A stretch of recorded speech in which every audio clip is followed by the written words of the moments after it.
It is Wednesday, January 16th, 2019. I am here at Listen Vision Studios, right across from Howard University in Washington, D.C. I hope the week has treated everyone well. We had the big snowstorm. We had a furlough that's still ongoing. So if you are a furloughed employee in D.C. or elsewhere, I hope that you and yours are hanging in there. We have a great show for you today. My good friend and funny comedian friend Eddie Bryant is here, and he's going to regale us with some of his tales of dating and being in the comedy scene as long as he's been in it. But before we get going, I usually like to start my shows kind of giving an overview of one of the legal issues in the week that caught my eye. And last night I was on Facebook and just scrolling, and I came across this article that talked about the Vermont Attorney General, T.J. Donovan, choosing not to press charges against people who harassed Representative Kia Morris so much that she wound up resigning from her position as the first African American to serve in the Vermont state legislature. Now, I went and did a little digging and found, number one, the Attorney General's 10-page report, which went through meticulous detail and outlining all of the ways in which, this woman and her family had been harassed for over a year. It did detail that one of her harassers was put on a restraining order, and then as soon as his restraining order was up, he started harassing her again. But what I wanted to bring to everyone's attention is a really, I think, significant legal point that none of the major news networks are covering. And that is that when this man, T.J. Donovan, made the decision not to press charges, he did so by saying that all of the harassment that Kia Morris received was protected speech under the First Amendment. And he's completely wrong. There are aspects of speech that are protected. For example, when you have Klan rallies, when you have burning crosses, if you choose to burn the American flag in protest.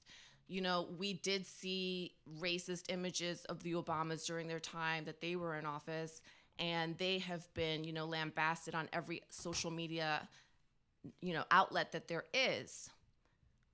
And what the Attorney General of Vermont did was so slimy because he's trying to make himself seem like he's down for the people and he's one of the good guys. But in Vermont, the Attorney General is elected, and what he's trying to do is have it both ways. He's trying to say that discrimination and, targeting African Americans in his state is protected.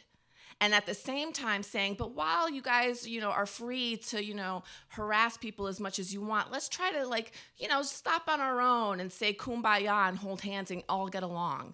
And so he's created this useless bias alert system so that every time a police officer, encounters an instance of racial bias in the state of Vermont, his solution is to say, okay, well, we know people are biased there. And what?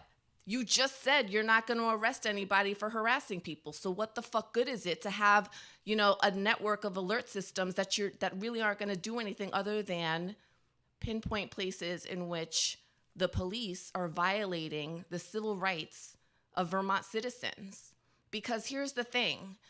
At the end of this guy's memo, summarizing why he believed that he didn't have enough evidence to press charges to protect Kia Morris and her family, he admitted that there is no court decision in all of the state of Vermont that addresses the issue of whether hate speech directed towards a person in their individual capacity, separate from the fact that they're a public servant, okay? There's no decision that says that kind of interaction is protected, right? So he punted because he could have taken up this case and he could have said, okay, well, we have a brand new case. This is a brand new legal theory, right? Because if a person is in government, for example, people say that insulting that person is a form of protected political speech because it's really hyperbolic, and it just really means that you disagree with that person's policies. That's what the Supreme Court and different circuit courts have basically said is protected. But that's like saying, I'm going to look at the TV and I see Alexandria Ocasio-Cortez and Fox News is lambasting her. They can do that. That's a protected First Amendment thing. What they can't do is email her and have people harass her at her residence and threaten her and stalk her and then say that is politically protected speech under the First Amendment. The U.S. Constitution basically sets a baseline for the rights that we have as citizens, and any state can add to the protections that we have, right? So it is within the Attorney General's power to bring a case and say that racism, and attacking people in their individual capacity is not going to be tolerated. He could have said that, and he could have pursued that case, and he could have investigated those people, and he could have gone through people's phone records and seen whether or not there were overlapping numbers and a conspiracy to harass this woman. Instead, he took the easy way out. He said, I don't know who those people are who knocked on the door, and I don't know who those people are who did the swastikas, and yeah, we all, say horrible things, but we just have to fucking deal with it. That is not what a prosecutor does. So this guy is my, newly crowned dick of the day. But we have to stay vigilant, okay? Because when you hear about stuff like this happening, what you have to understand is that this is something that can't be corrected unless there's a lawsuit brought before a federal judge. So Kia Morris has a decision to make as to whether or not she wants to try to go to federal court for failure to prosecute and bring a Section 1983 claim against this Attorney General. She can probably try to sue the individual officers. She could civilly sue the teenagers who have been harassing her. There are a lot of different remedies, but at the end of the day, she shouldn't have to go through this many hurdles to get justice. That is what the job of a prosecutor is for. And when you punt because you don't want to lose voters, you're leaving your citizens open to all kinds of attack, verbally, emotionally, and physically, and financially, because there's no way that this isn't going to. This woman had to resign from her position because she was being harassed that much. Now you're messing with her money and her reputation and the career that she's busted her ass for. You don't get to say, that's, protected under the First Amendment, because it fucking isn't. That's just the way it is. And for you, TJ Donovan, sugarcoating it and pretending like you have a vested interest in the citizens of Vermont coming together, I call bullshit. And that is the kind of low-key racism that people need to be more aware of, because he's trying to hide the fact that he could have done more by saying, this is what I am going to do, but what he is doing is woefully insufficient. And that is my rant to start off our show. Now we're going to take a really quick break. I'm going to bring back Eddie. We're going to lighten the mood, and we'll be right back. Thanks.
I'm having perpetual technical difficulties because I can't go live.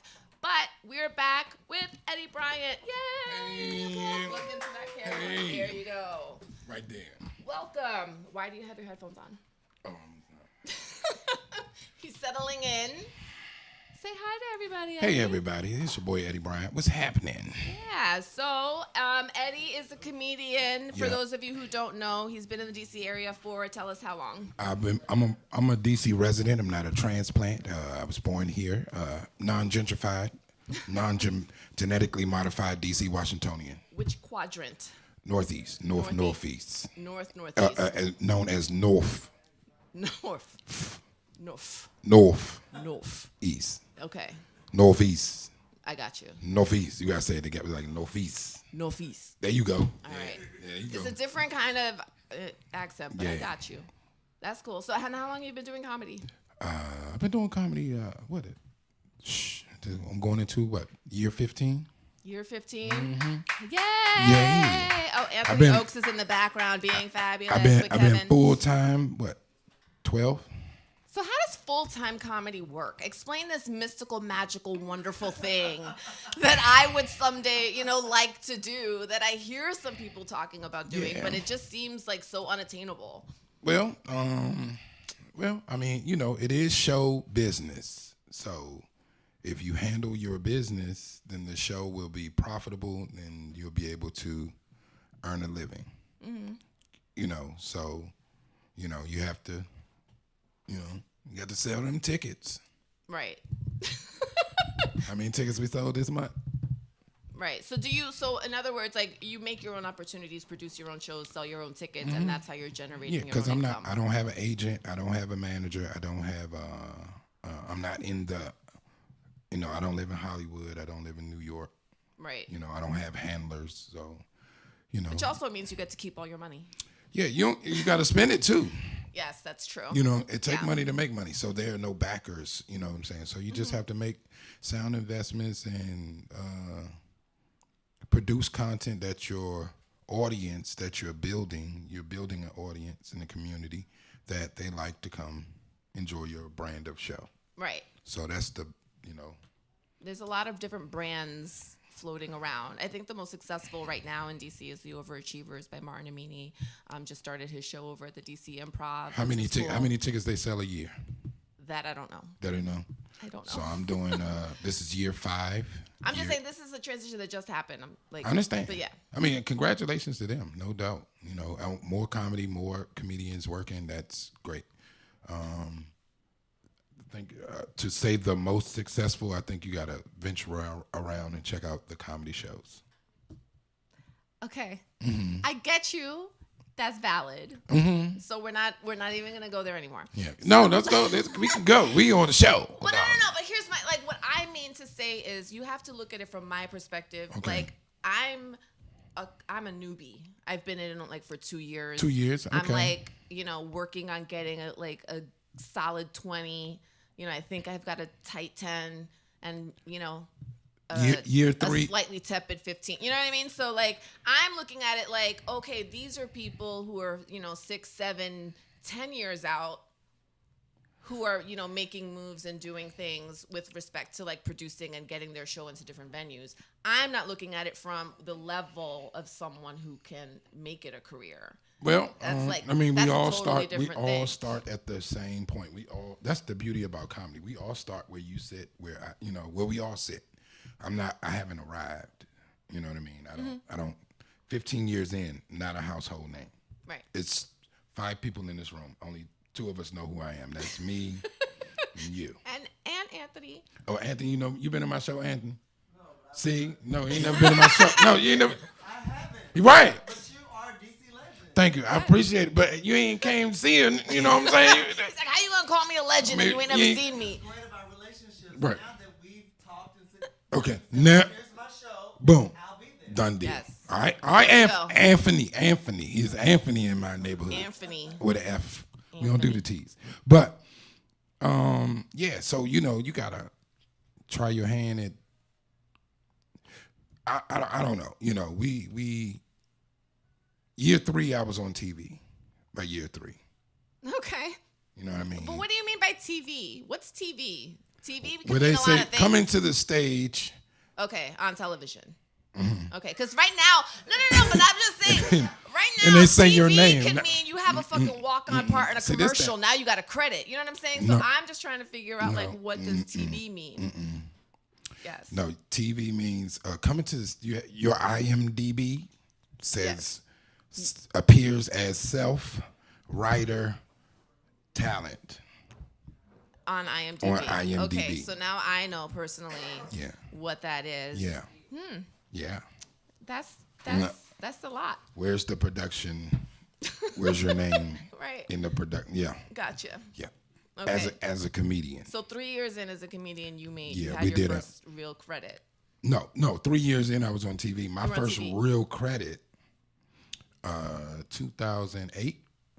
I did 2 TV shows in 1 year. First I did Martin Lawrence First Amendment stand-up. First dude to put me on TV. Season 3, episode 314. No, 314. Right. Okay, I got it. In And my head. then one mic stand with Kevin Hart on BET, and I taped both of those the same year. Wow, Right. that's awesome. Yeah, so that was it was. But prior to that, the things that your peers are doing, Martin Amini and all those guys, they're creating shows over at these clubs, and they're building a audience, and they're traveling in the world, and all of those things. That's what it takes. Right. You just have to have a hustle. Yeah, you just gotta hustle. Really, about really it. have to hustle. Mm-hmm. This is one of those professions that, like everyone had. Like there's sketches, there's podcasts. I'm Well, doing. you guys have a lot of outlets now. Yeah, there's a We're lot of trying to different play catch ways. up. I don't live on the internet. See Yeah. all of this right here. Yeah. I don't want nobody there's to know like- I'm here, but I'm here.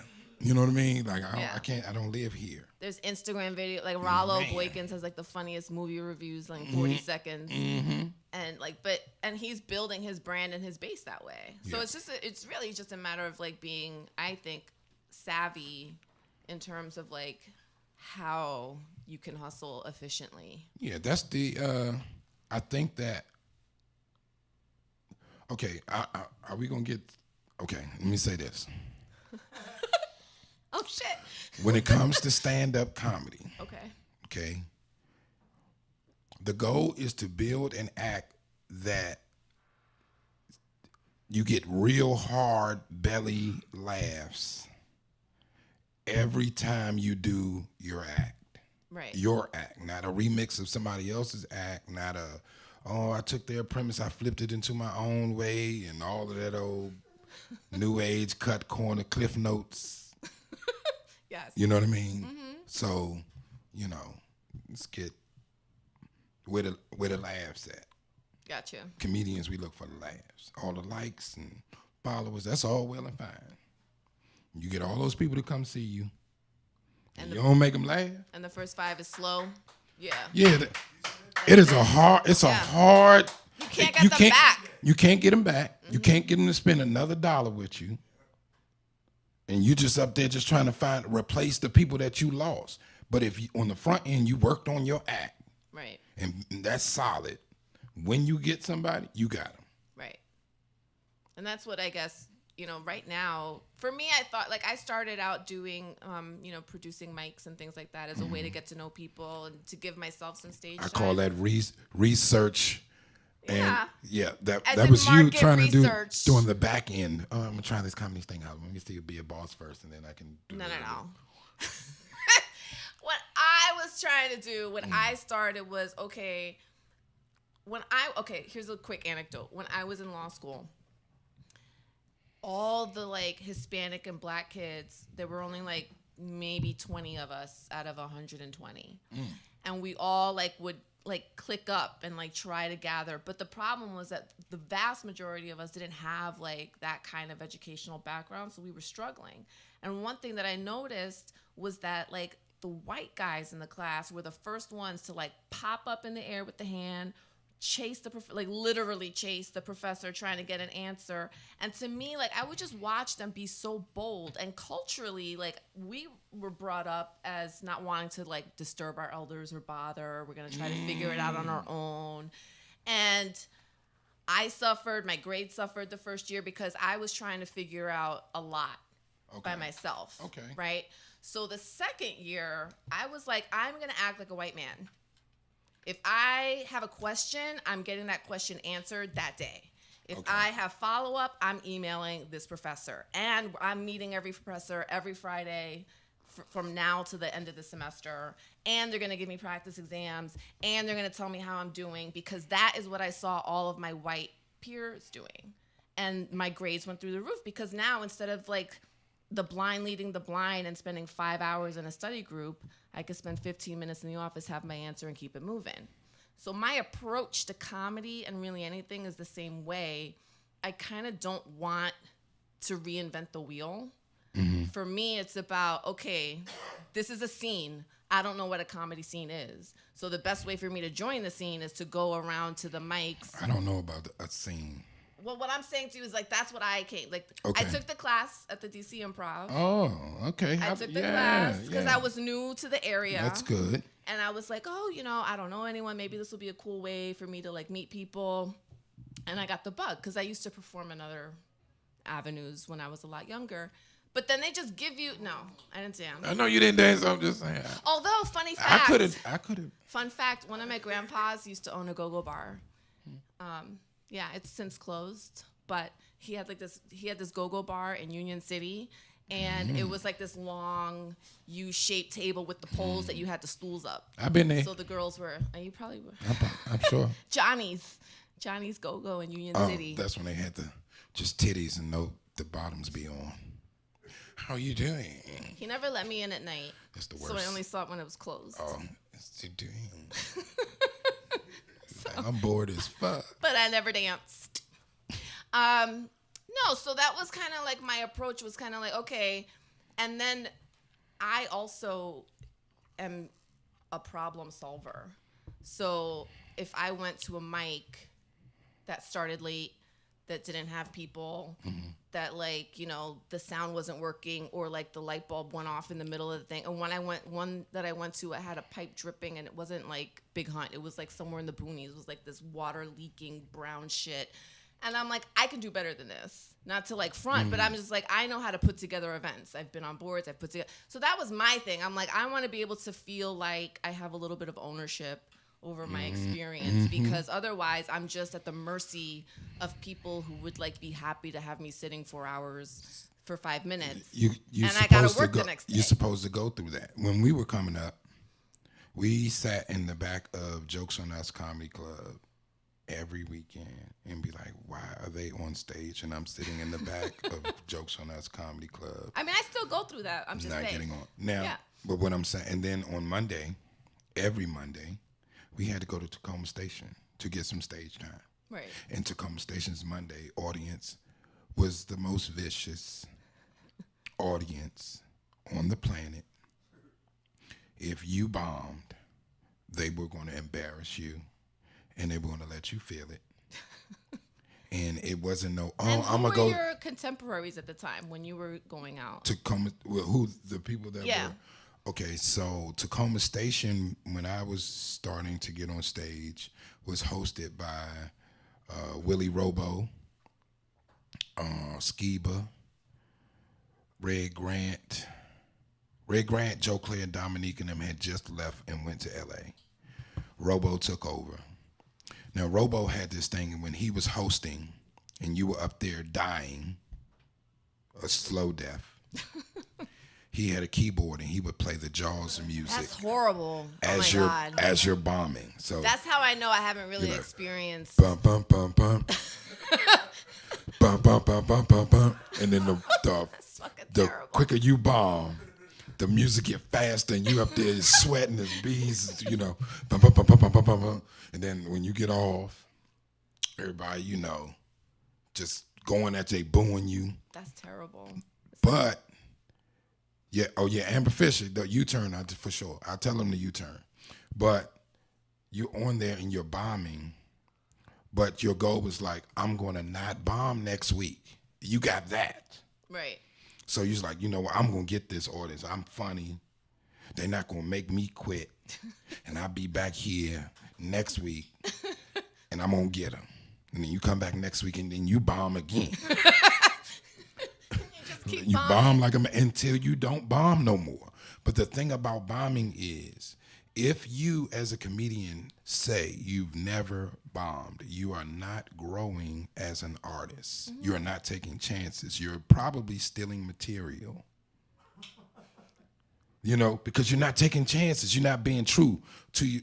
I don't know, usually you don't know who that person really, really is. Right. You know what I mean? So they're just saying some, women is this and men are this and da-da-da-da-da, and you really don't have no connection to what type of person this person is telling me that got me for an hour. Who is this person? Right. So to get to that hour, you got to be funny. All right? So to get to your funny, you got to bomb every week till you don't bomb no more. And I remember being in the loop where I would get on stage, 2 minutes, I'm running off stage. 2 minutes. William Troxler was hosting. 2 minutes, I'm running off stage. I go to Martini's on Tuesday. I bomb on Tuesday. Then on Wednesday, I go to another spot and I bomb that day. Then 6 months, you start, okay, this joke works. And it's your joke. You've been working on this bit. You've been working on this 2 minutes for 6 months. Yeah. But it's your 2 minutes. Right. So then I took a workshop with Fat Doctor. You know what Fat Doctor is? No. All right. You watch Martin? Yeah. Okay. So do you remember the episode where Martin got Gina's head stuck in a headboard and she had to go do the marketing meeting? With the headboard. With a headboard around her neck. Fat Doctor wrote that episode.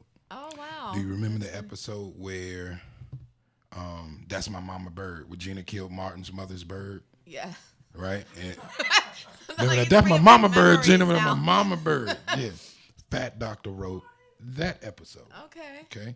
So Fat Doctor is the guy who got Martin Lawrence out of the bed to go do that Star Search audition, which once he got on Star Search, he moved to LA, rest is history. Right? But Fat Doctor's the type of guy that was in our community at that time that had a workshop on Mondays that wasn't the improv that we could kind of connect to. He was,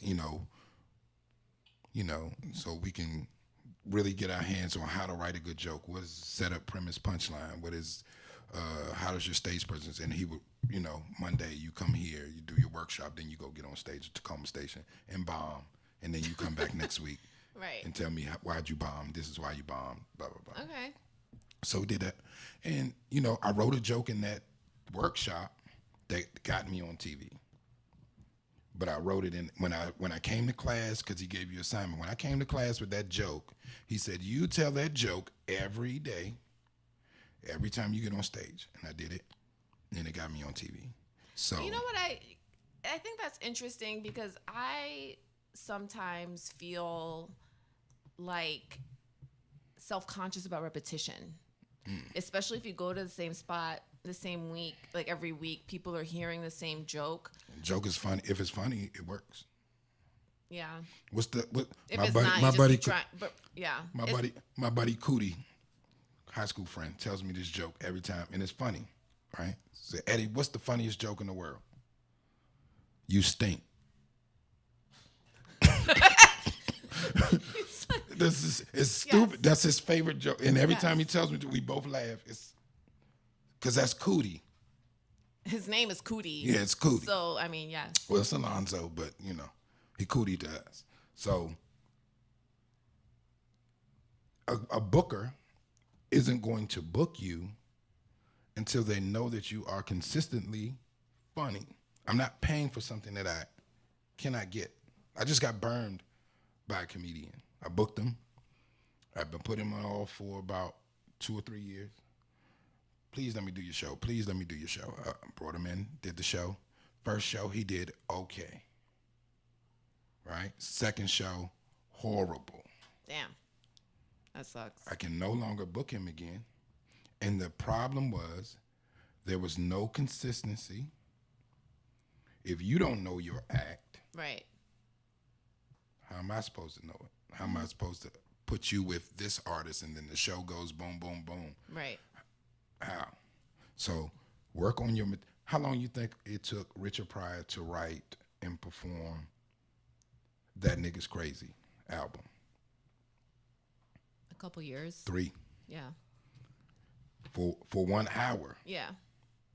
It's a lot of work. Yeah. So it takes a year to get 15 minutes of material. It takes a year of you writing it, working it out, vetting it, making sure it's yours, making sure nobody else is doing it. And so, to be authentic, Right. it takes a year. Yeah. But, And it just takes we a live lot in of like exposure. But you guys get the memes and you selling out concerts and you got 10 minutes worth of material. I'm like, So you selling out I'll be- concerts. You so cute. Yeah. What they gonna do for the other 50 minutes? No, I'd be like, let me go first. That actually happened at another show that I was on. I wasn't on the show. I went to go see a show that had Alex Scott. Mm-hmm. And One of my buddies. But he wasn't last, Mm-hmm. and he really should have been, because it was a damn shame. Mm-hmm. But he was he also was talking to me afterwards, and he was the same as you. He's like, you have to punch out the gate, because if you have 10 minutes, there are just a lot of people. Like, he was getting annoyed that people were talking to the crowd, because like you're just eating up 2 to 3 minutes, and then you're like losing laughs and like losing momentum and doing all those. Where things. is the heat? Right? Some people like the open mic life. Right. They're like, I want to tell my weekly problems and blah, blah, blah. And the audience is like, I don't really care. I'm trying to get some vagina at this club. And it's nothing but comedians in here talking. That's so true. Eddie Everybody- Bryant's dropping knowledge. Everybody talking. We're like, young. Yeah. But when you at a comedy show and the comedian finally off the break, everybody gonna get some pussy. And that's really what we're after. No, not saying But us. no. But like, no. I'm saying like, I want in the audience. They're Yeah. gonna leave in such a good mood. You know how many dudes fuck with me? Man, I took my girl to your show, man. Shorty hit me over in the parking lot and everything, man. They love it. They like, that's my man. So that is, Yeah. because you better, come on, you better get jokes now, today. Right. Right. So don't I think a lot of people that I know, and sometimes I've been guilty of this myself, is like to be in a rush, but you really can't rush the process. And that's, the part that I have been learning is a lot to like slow down and Value your time. Yeah. That you are not a professional. Value it, because when you are not a professional, you have the ability to take chances. Right. Once I put my money on the table with you and you are unprofessional, my money no longer comes to your table. Right. I'm like, why ain't nobody booking me? Let me think about Yeah. that. I do not want you to come fuck up my show Right. with your bullshit. Right. So I want to keep my show funny. So my audience knows that when they come, it's going to be funny. Right. And then, It's like you're a curator Oh, or a yeah. DJ. You're just putting Yeah. together like the dopest. yeah, because Set list. you know who works. And, usually, full-time comedians usually work with full-time comedians. It's tough to really work with somebody. There are a few, but it's really tough to work with somebody who has a 9-to-5. Yeah. Because then they belittle the art. They're like, oh, I got a job. No. I mean, I have a 9-to-5, but I'm also like, I was really struggling. No, not saying balance-wise. Not saying you. Yeah. You're still in the open mic. Yeah. Development. You're still developing. I know guys that's been in the game, 20 years. They got a job though. Right. They're like, I'm not leaving my job to go do. Right. Even me, I contemplate every day. I'm gonna go do something else. Right. Yeah, I'm gonna get me a food truck or. I heard the This food truck comedy shit, before. this comedy shit, man. He said, I'm gonna make pizza. You know what made me? I was on Burgers. Groupon and I saw a comedy show for $2.50. Shut up. I promise you, in DC, the best comedy shows in the DMV, $2.50. $2.50. I said, who is getting paid?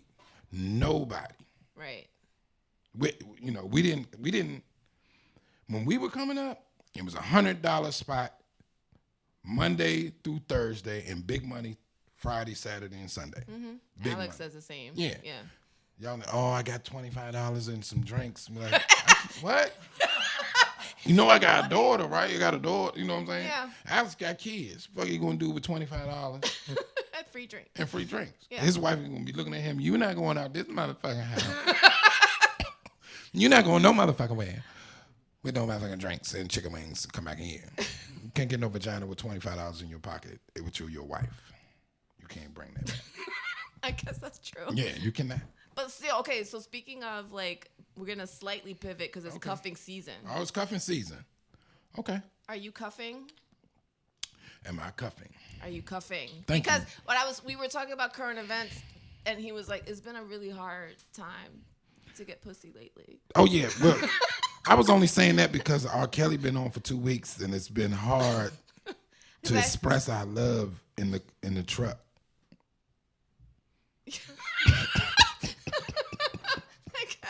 Baby, can I get some head in the truck, please? Yeah. No. Did you see R. Kelly? No. You're not going to degrade me like that. So, Yes. it's been a very tough week for normal guys. A lot of people bringing up old rape charges, people touching them, and nipples haven't been getting as hard. But the snow came in and changed everything for everybody. Everybody was getting busy. There's going to be birthdays. Yeah, it's going to be a lot of birthdays. I'm not having any birthday parties, but Yes. yeah. September. But you gave me the heads up on the show on Netflix. Oh, What's it called? I've been watching Life Life Story. Life Story on Netflix. Watch it's like this Life Story. National Geographic type show, and it just follows different animals at each stage. So the first one is birth, Yeah. and within the first 5 minutes, these little duckling birdies are throwing themselves off a cliff because That's life. they had to lay Sometimes eggs you gotta at the jump. top of the cliff to avoid predators. But the problem was, as soon as they're born, they need food, and there's no food because they're at the top of the cliff. Right. So these little tiny things have to jump, and Little chicks, they and were they be- trying to flatten their bodies. And they're hitting rocks and shit, going down. I'm like, this is terrible. I was traumatized because She there were texted me. 5 chicks. I was like, this is having me in my feelings. I'm like, I want each of them to live. Well, three that's or not life. Sometimes you go outside, you get shot. So 3 of 5. 3 out of 5. Spoiler alert, not all the fucking birds. No, not So everybody. but you know what the thing is that they show you each bird dropping. One So of the you brothers see pushed the his brother death. too. Yeah. One of them was like, We the don't one know that got which one pushed is did not which. survive. But Yeah, he the felt one almost immediately. that flew last, he lived. Yeah. It was so He was like- upsetting. Watched everybody go. Right. Yes. It's so Yeah. upsetting. Right. So Yes. It was terrible. And then, I was distressed because I thought I was going to I'm still in my Marie Kondo decluttering phase. I got my shredder and the paper. I'm I'm just going to drink a glass of wine, shred, and watch watching a it. nature show. Next thing you know, I'm watching bird suicide. And I'm texting, I'm in my feelings I about watched it. the whole series. I got me a half an ounce of some really good, Flowers. And then, and I got a bouquet of flowers. Bouquet. Boom. Taking show ideas from Teresa though. Yeah. What Yeah. was that other show? What was What? the show we talked about last week? What? Declutter. Declutter. Declutter, tidying up. Tidying up. Oh, you watched that show? I haven't seen Watched that show. it. I've been encouraging everybody. Scary. I feel like I'm gonna wake up and she's gonna be standing over me. I'm about to tell you to get up here because you're talking too much. Mm-hmm. I'm just yelling at No, Anthony. I am being too interactive. Okay. But yeah, that's my show. That's what I did when I snowed in. I watched that, and so I like that. But the episode, because Which one? so right after that, right, they showed the whales. Oh, So the mom gives birth to a baby whale, right? And the whale has to be ready to swim 5,000 miles, like 2 weeks after it's born. Come on, baby. But Grow the up. mom can't like generate that much food for more than like one baby whale every couple of years. But no sooner does this whale pop the baby out than 5 other whales come trying to knock her up. And y'all up here complaining about furlough. And so the mom and the baby whale have to make a run for it, and they're being chased because she's still fertile, but she's like, I can't have no more kids. I gotta make this one live. And so so they're He like, come on, let me outrunning. put one more up in you. And then the sharks come and try to take the baby, and that's my It was time. terrible. But then the one about reproduction, The reproduction. courtship, Oh, courtship. the turtles. Oh, the sea turtles. Yes. Ladies. So I was talking to him. I was like, oh, it's so hard dating. He's like, it could be worse. You could be a fucking sea turtle. She could be a sea turtle. You know about the female sea turtles? So the female sea turtles, they get a guy. Hold on, let me break it down. Okay, go ahead. Female sea turtles, 30 years before they can have sex, first of all. They're virgin till 30. They're virgin till 30. When they become 30, on their 30th birthday, they go to the club, and it's a dude. And he walk up to her, the male sea turtle come, and he put his little arm around her throat. And then he get on her back, and he stick his penis in her. Boom. Then they go up to the top of the water. They get one. He's like, get you some air, because we're going to be down here for a minute.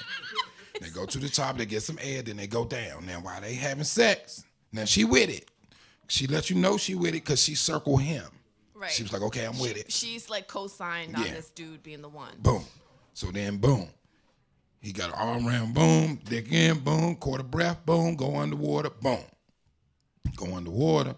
The other male sea turtles is fighting him, trying to fight him to get him off of her so they can get with her. So he is fucking and fighting. At the same time. And she about to get gang raped by 10 other sea turtles that want to turn. Because they're all stacking on Yeah. top of her. So Yeah. they're making her Yeah. sink. So now she can't swim. She can't. Yeah. She lost her breath. He smacked him in the face. He lose the breath that he caught. Boom. But they're still... But they still don't fucking. stop now. They don't stop. It took 30 years. Don't stop. She's like, I'm not giving this up right now. And then on that episode, he was able to maneuver and let them fight each other. And then he slid off with Shawty, and they finished getting down. And it was all safe. But you could be gang raped your first time. So, Yeah, it's rough yeah, out that's there. green sea turtles. For the sea turtles. It's some hard ass shit. So we you gotta be thankful for your things. And I don't like the Asian blowfish. I don't like her Why? because the male blowfish, dig this. He don't got no arms, he don't got no legs, nothing. He got fins, little ones. He about this big. He about the size of a cone. Then he on the bottom of the sea and he make this nest. And he got to work 24 hours. Oh, And yeah. he make this nest, and it is the most mathematically perfect nest. It's not even it's like the size of a bedroom. Right. He makes this structure. Yeah. Like a sand design. With a fin, and he decorated his with fin. shells and all of that stuff. He so makes that it pretty. then she come in and she inspect this house or whatever nest. Oh, okay, I like your little nest or whatever. And then she be like, I'll be back in the morning. And she come back in the morning because that's when all the sand settles and all soft sand is in the middle. And then she lays her eggs in soft sand. He fertilizes them, and then he gives her a hickey while she fertilized the eggs. So boom, he bite on her face, and then she drop an egg, and then he nut on the egg, and then boom. And then they do this till she don't got no more eggs. Now, then after she drop all her eggs, she swim off to the sea and leave him with all the babies. He's a single dad.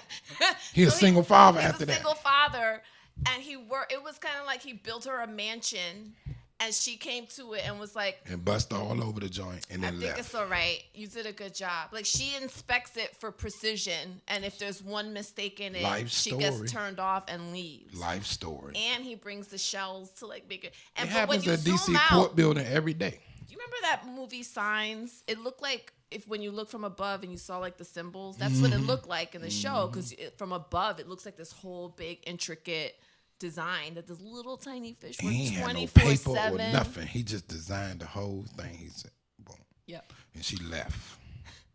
Because the idea was that she could see it from up there and like, oh, there's a design. I might like that design. Oh, this guy did a good job. Now take care of them kids. She's a selfish bitch. Yes, she is. Asian blowfish. Asian blowfish. It was very cool though. Yes, I like it was her. a very, very Yes. cool. And it's a cool show because Yes. it just but I kind of got in my feelings because I'm like, I think it's wrong personally to just watch while these things get eaten and shit. Like you have stuff to like save the gazelle. That's the story of life, though. I know, but I'm just Which I saying. want this to be safe. This ain't no safe place. Clearly, fucking clearly. But I'm just saying, like, I just feel bad because they're just like watching. That's like, you know, when someone gets mugged on the street, I guess it's true. You're not gonna jump in, so it's not. You're really not going to good- jump in. You're going to it's get your not a good phone and comparison. you're going to be like that. That's true.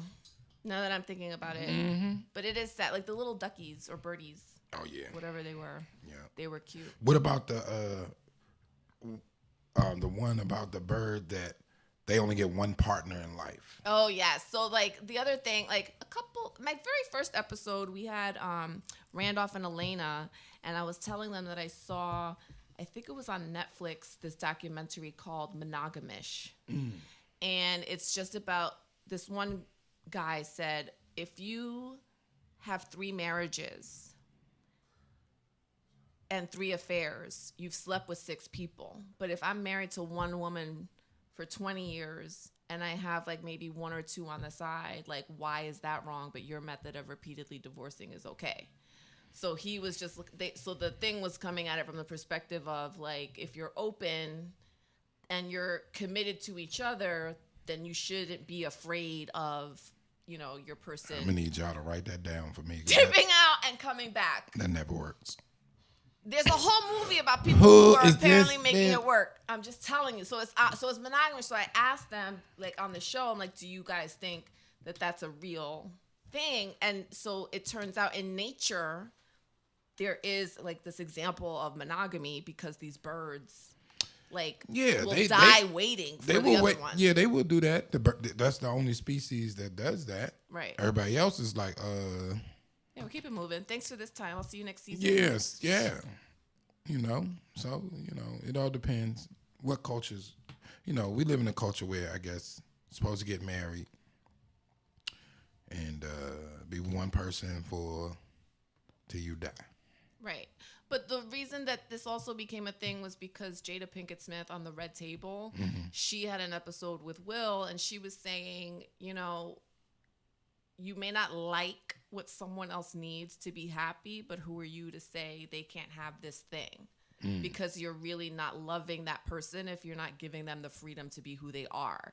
And so what they were saying was that they loved each other enough to let them go do what they needed to do to be happy, but knowing that they were still like a unit. Oh yeah, they're anomalies. See, they got the money to relax like that. I guess it's true. Yeah. Yeah. They got the money to relax like that. You know, average. You can't be like, baby, let's just be open. Like, I'm gonna open the door. You gonna take your shit and you gonna get out of here. And that's what we gonna open. That's true. That's what you're gonna. Yeah. But I have no comparison because I've been single for a Clover, really, I really see long the time. birds can do it. The birds can do it. We humans. Yes. And we also have reasoning and all that thing. So, you know, that the counter argument is that humans are actually built for monogamy because Really? unlike other animals, we want close connections and we want close relationships. Who did that study? A doctor. Woman, male. It was a woman. was I a don't like you. What? I'm just trying to see what the research. But you know, it was a woman doctor, but she's still a doctor. She knows her shit. You know, it's like a judge. You I'm can have sure a she woman judge and slid a something man in her judge. dissertation. I'm Like, just you gonna guys put this. need They're to gonna be they're gonna believe faithful. me. That's actually true. The woman that they had in the documentary was like this like black lady who was like, you know, like you can try that, but really you really want to be monogamous and like it's really like in human nature to like do that part and not the side. So monogamy or monogamish? Right. Which one? Who, me? Yeah, you. I'm not even dating, so it's kind of hard to say. But I want What you want? I'll figure it out. See, they don't even know what you. They don't even know what they want, and then when you show up, I don't know. oh, my phone is dead. Oh, so when you show up, you know they don't know what they want.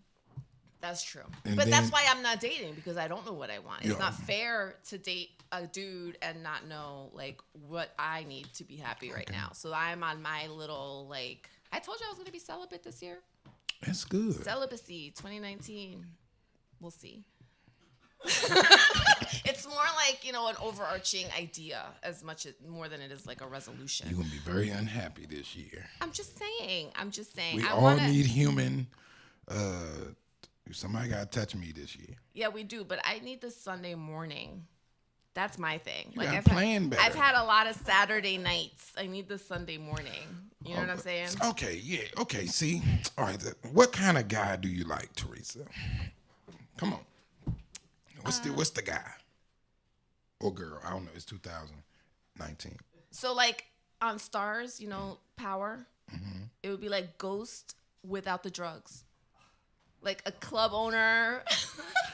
Ain't no such thing as no club owner without no drugs.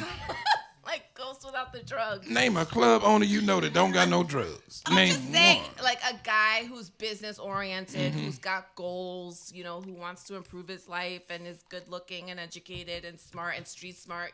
Like I want someone who can. You want a unicorn. I'm a fucking unicorn, and that's the truth. Like I grew up, in not rich circumstances. I went to a state school. I worked 4 jobs during college. I helped raise my kid brother, but I got to an Ivy League school. I make a really good living.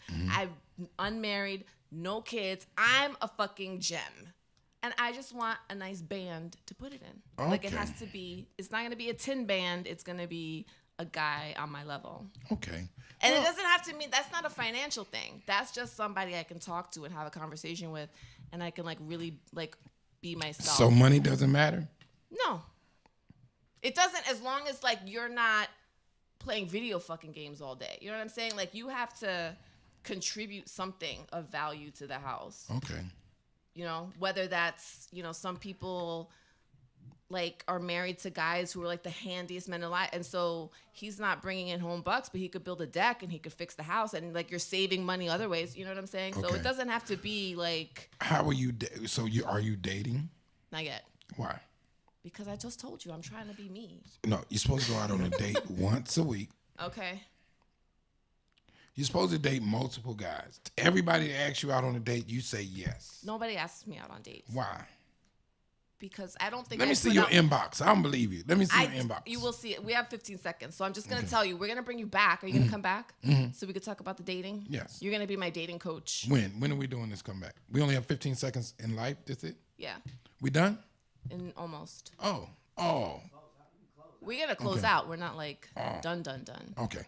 But wait, let's gonna put up his info real quick for Eddie Bryant's show, because you have a morning talk show. Oh, yeah. We got a podcast called DC-ish. And you can find it on my website, theeddiebryantshow.com. Yeah, that's my little mix show right there, Jokes and Jams. And then that's my little Instagram. I got little stuff. I was with Life Jennings and Macy Gray and Charlie Wilson. And then, Are you around in 2 weeks? I should be around. I'm here. All right. I come So and you're kick gonna it come with you. back, and we're gonna talk more about my dating life. Yep. Because I'm just not looking. I'm just happy, just chilling. You out. cannot be happy not having. I'm happy, but I have carpal tunnel, and we'll leave it there. All right, everybody. Enjoy the week, and we will see you next week, Wednesday, January 23rd, which is my 37th birthday. See you then. Bye.